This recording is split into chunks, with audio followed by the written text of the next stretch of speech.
First Thessalonians 5 verses 1 to 3.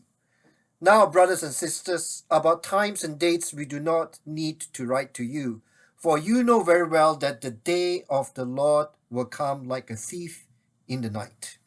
While people are saying peace and safety, destruction will come on them suddenly, as labor pains on a pregnant woman, and they will not escape.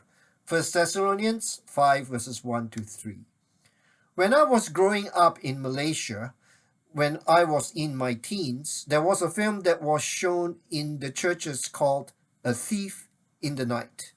This was the time before portable Blu-rays and DVDs. Films came rolled up in canisters.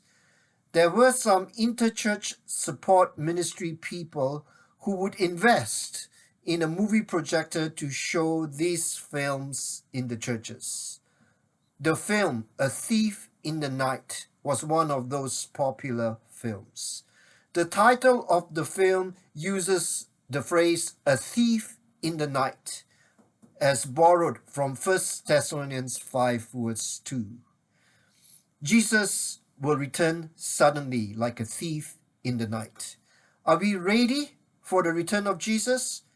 When Jesus returns, will he find us faithful and ready to receive him? There will be some who will not be ready, and they will miss the boat. They will be left behind.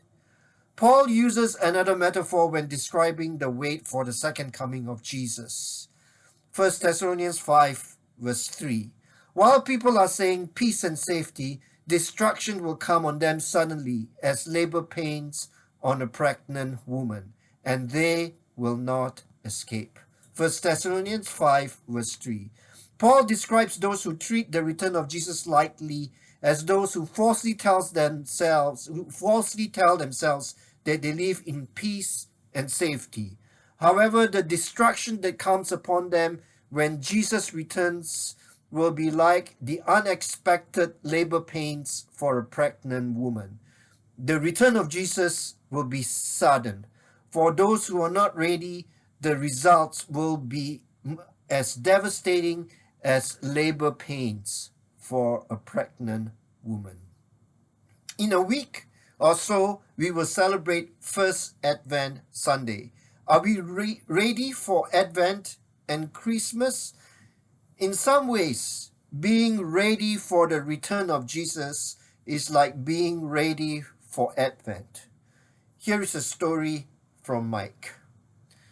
The other day, someone asked me if I was ready for Christmas.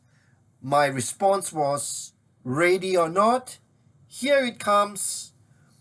Advent asks all of us the same question. Isaiah called people to make straight a way for the Lord. The modern equivalent of the prophet's image is heavy tractors and dynamite. We prepare for God to come by bulldozing away and washing away all that is unholy. But despite our efforts to be awake and alert, we are often more not than ready. It's like every birth. Parents can never really be prepared for change as radical as the change every baby brings. It's also like every death. We may have had months, even years to prepare, but when the one we love takes the last breath, it still hits us as if from our blind side. It's like hearing the doctor say, it's cancer. We've walked that road with others, but when we need others to walk it with us, it's different in a way we cannot get ready for. Life comes to us whether we are ready or not. There will always be surprises we can't anticipate and demands we can't prepare for. I suspect that's why one of the names of the Holy One, the Son of God, is Emmanuel, which means God with us.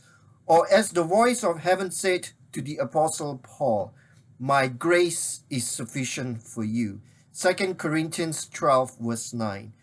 Faith is trusting that God's grace is and will be enough. That is as ready as we'll ever be. Amen.